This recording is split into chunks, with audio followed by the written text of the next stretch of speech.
Hello and welcome to the Untitled Anarchist Seagull Channel News Brief. Today on the 28th of August 2025. And I'd like to start out with some positive judicial news. First of all, in Frankfurt am Main in Germany, a court ruled that a ban imposed by the city on a major demonstration against the ongoing genocide in Gaza was not even minimally justified.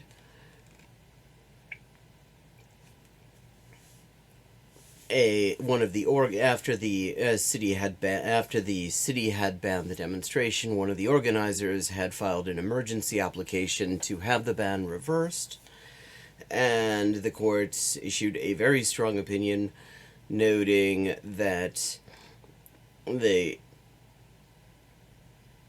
state is required to be neutral on issues of viewpoint, and that the claim that they expected anti-Semitic statements, a term that in Germany in particular just means anything that even acknowledges that there is such a thing as a Palestinian, let alone that they're human beings who have rights and shouldn't be genocided, was not sufficient justification, because there is always the option of arresting people who do illegal shit at demonstrations. Which it's worth noting in this context that neo-Nazis get to demonstrate pretty much anywhere they want in Germany. So this is a small victory and one potentially for it means that this demonstration, which is expected to be quite large, it will be going ahead on Saturday.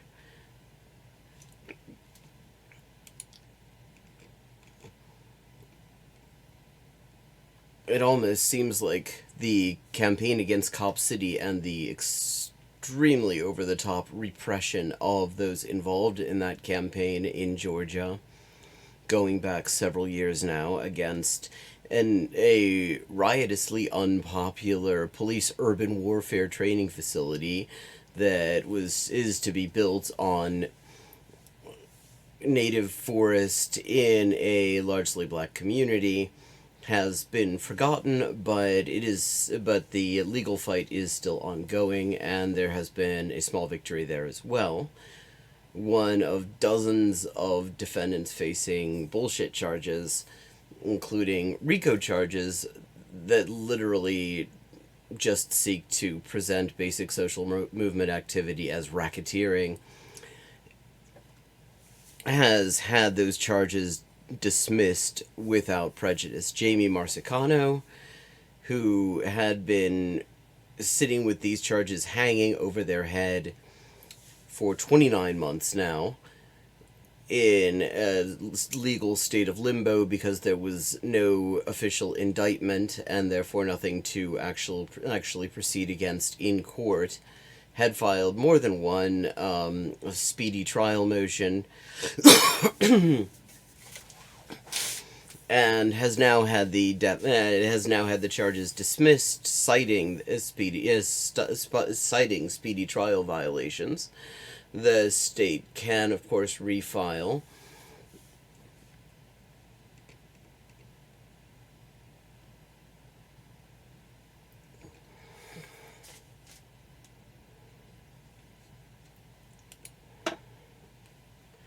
A new poll from Quinnipiac University, which I hope I'm pronouncing correctly, finds overwhelming opposition to the deployment of the National Guard to Washington, D.C., and overwhelming opposition as well to U.S. military aid amongst people who support the Democrats.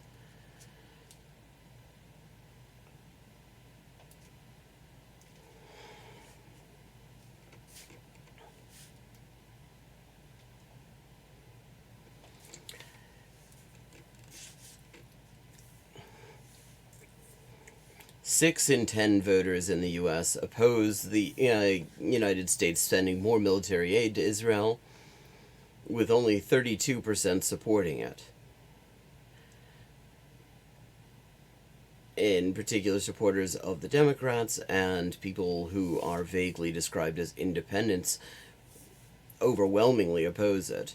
75 to 18% in the case of Democrats voters, and independents 66 to 27%.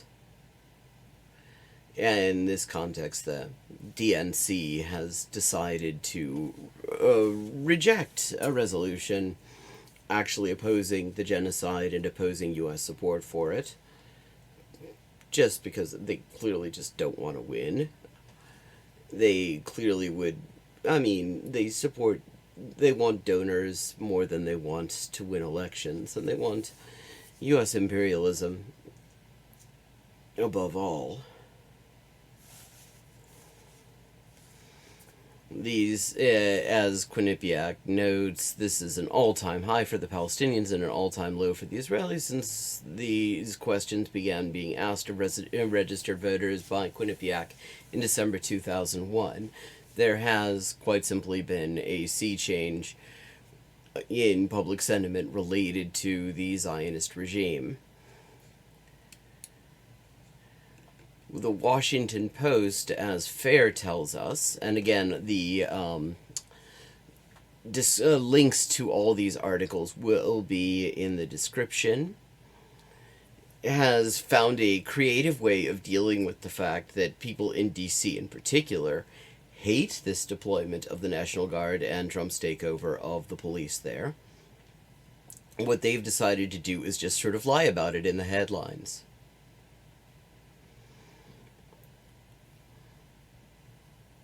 They asked 604 D.C. residents about the takeover and found that 8 in 10 opposed it.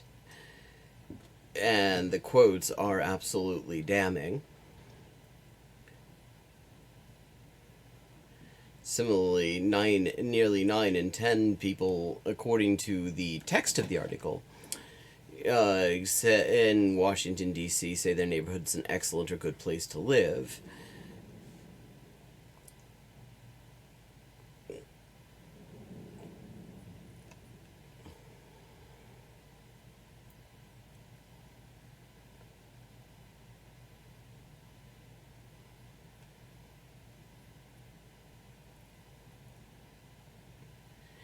So what they've done is just kind of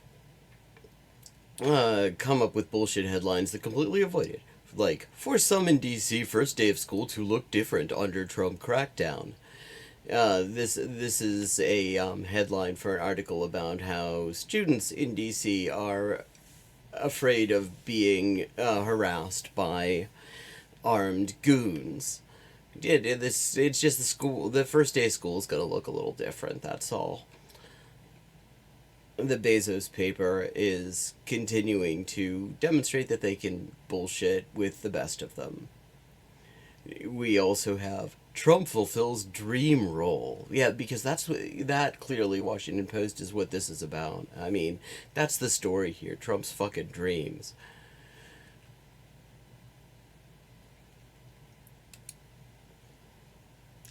Since I think it's important for us to see examples of resistance rather than just saying fascism is here, and not allowing the discussion to actually progress naturally to the question of what to do about it, it was posted on Blue Sky by an account called I Will Not Be Silenced. It is Middletown, New York. This is somebody who's decided to help defend their neighborhood against ICE goons. A warrant sign? Could you show me it, please? Who are you? Why would I show you my warrant? I'm part of a community protection group. Maybe you can help me. All right. Maybe you can help Just, you're coming into my community. I want to make sure you're here for the right maybe reasons. You can help me because we're looking for somebody. Who are you looking for? No, I'm looking for somebody who I have a warrant for. Okay, could I see your warrant? Is it I'm not signed here by a to judge? arrest you. Why would I show you my warrant? Well, these are one of my neighbors, so I just want to make sure. Which one? You know his name? Do you have his name? Or I do. their name? What is their name? Thank you, sir. Go ahead. What is the do you have a warrant Sir, signed you by a understand- judge? Do you have a warrant signed by a judge? You understand? I don't need to You're share. coming into my city. What's your badge number, sir? Do you have a badge number? Can you identify yourself, please? Don't open the door. Look at these fucking cowards. Excellent technique, getting the face of the one whose face is actually visible and the number La plate. migra. Although it is worth noting, other people have actually filmed ICE changing number plates surreptitiously in car parks. So, just because you see a car with one number plate and it definitely belongs to ICE does not necessarily mean that they aren't going to just switch off the plates when they get a chance. It may show up with a different plate later on in the day. ICE. Do not open the door. You should be ashamed. Get out of my community. How about that? Cowards. Can't even show your face, huh? Come on down. Come talk to me. In this context, it's also worth adding that ICE has been having a recruiting crisis for years, in large part due to the fact that, despite the fact that the ICE pays quite well and offers all sorts of retention and recruiting bonuses and things, people don't really like working in a job they have to lie about. And they have to lie about working for ICE because it is looked on as a scumbag thing to do with your life. So it doesn't hurt to remind them of what people actually think about people in their line of work. City? Why don't you come down and talk to me? Do you guys have badge numbers that you can reveal? Can you identify yourself, please? I'm ICE. Immigration Customs Enforcement. Okay. That's all I am. Okay, don't That's get- all I am. So, where are you That's guys all I coming am. from? You don't have business with me. Get out of here, sir. You're coming into my city, I y'all, apologize. to arrest people like the Gestapo. You guys are like the Gestapo. You're These not people talking didn't to do me. anything wrong, so why are you here? Why are you covering your face? Why are you covering your face? Why don't you take your mask down? And note, we've got other community members joining in. We're gonna get this on the internet. Yeah, I think it's important to share this sort of thing because if we just have the images of, these goons in military-looking uniforms and with their guns and all that bullshit, it can look utterly insurmountable, and it doesn't really help us. We know that they're there. What we need to know is what can be done about them and what is being done about them. And so I would say the most important thing, if you're going to show images of these shitheads, show these shitheads getting kicked out of town. Like those guys, they walked away empty-handed. They very clearly did not like the attention that they were getting. And that's good, and they let them get more unfavorable attention going forward. Meanwhile, Blue Sky, according to Assigned Media, again, the links for the full articles will be in the description, has been banning trans people on the platform for wishing ill on YA scat author and notorious fascist J.K. Rowling. Gretchen Felker and Jesse Gender both have had their accounts suspended as a result of it. And Blue Sky has not really offered, apparently, a particularly satisfactory explanation for this.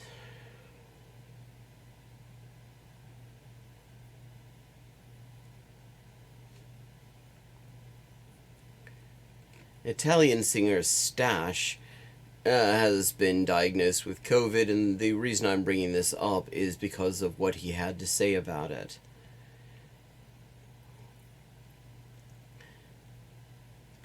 there has been an unspoken convention in the media to just avoid calling COVID what it is, because we're supposed to pretend that the pandemic is over, even though it is very much not. And here he says, tanti mi chiedono nei messaggi di non scrivere Covid e di chiamarla influenza. Io sono stato all'ospedale durante il Covid con la polmonite da tutti e due lati, e con l'ossigeno attaccato e con la paura di morire. Vi assicuro che non era influenza stagionale. In English, lots of people are asking me in messages not to write COVID and to just call it flu.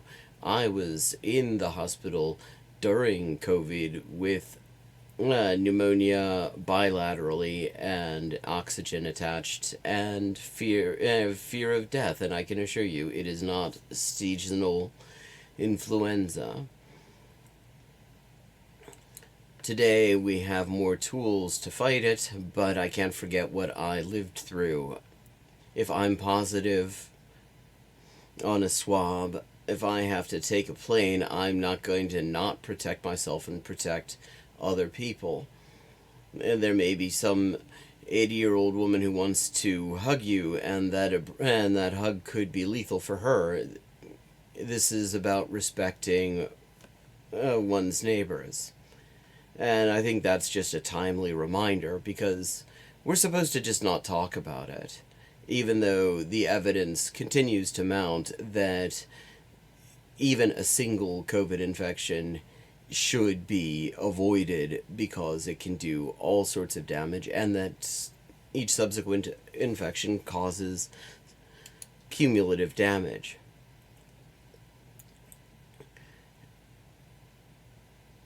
We have in the British Medical Journal a summary of what we know at this point about the immunodeficiency that can be caused by the SARS-CoV-2 virus, noting that SARS-CoV-2 is linked to an unusually high level of indiscriminate killing of T cells, an observation reminiscent of measles, which can cause immune amnesia by depleting memory B cells. The article is not terribly technical. It is, though it does get into some of the technical details, and it comes with all sorts of citations, but the short version is COVID fucks up your immune system, and it fucks up all sorts of other systems, so just wear a fucking mask. Get yourself an N95 or a couple of KN95s and protect yourself and others. We could actually do away with this if we took it seriously, rather than just going into the denial that we're invited to be in by the media and the government and both parties, because it is simply more profitable to let us keep getting sicker and sicker and sicker in the short term, which is all that matters to capitalists. The Advocate has a report on a consulting firm associated with the Democratic Party called The Third Way, which released a list of words that they recommend Democratic politicians should avoid, including LGBTQIA. This is part of the strategy advocated by various consultants close to the DNC to sort of just ignore core voting demographics who will always vote for the Democrats, or will never vote for basically anyone other than the Democrats, and instead alienate them in favor of trying to find sort of moderate white nationalists. And so words in the list include words that acknowledge the existence of trans people, acknowledge the existence of racism, acknowledge poverty, express respect to for immigrants. Basically, it is a list of words that express that make fascists uncomfortable. When you see people like Gavin Newsom throwing trans people under the bus, this is not just a personal decision. There are powerful interests associated with the party encouraging them to do exactly that, even in the certain knowledge that it will probably lose them the election, as indeed it has just recently. Meanwhile, in Mapuche country, we have a report from Resumen.cl, a publication that I have worked with as a translator in the past, and about the Peace and Understanding Commission that has been tasked with providing some sort of imposing a resolution on the conflict between Mapuche communities defending their land and the colonial state of Chile, which wants to open it all up to developers and timber interests. At the moment, the Mapuche country is under heavy military occupation, and leaders of the community are being held as political prisoners, as indeed they almost always are in Chile.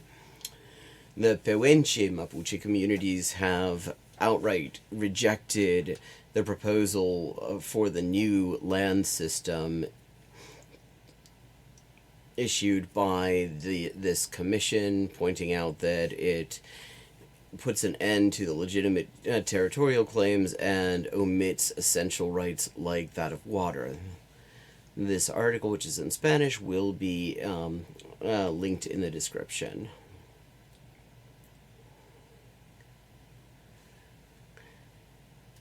A more general note, after the mass shooting in Minneapolis, it's worth remembering that fascists claim that all mass shooters are trans. This is you can literally go back.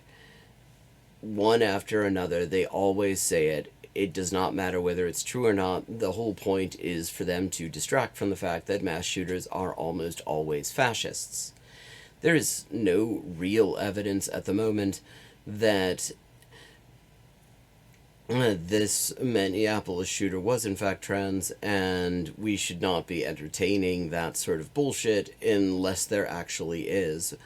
Because at the moment, trans people are already under enough attack without just by people who are platforming fash propaganda without us doing it carelessly.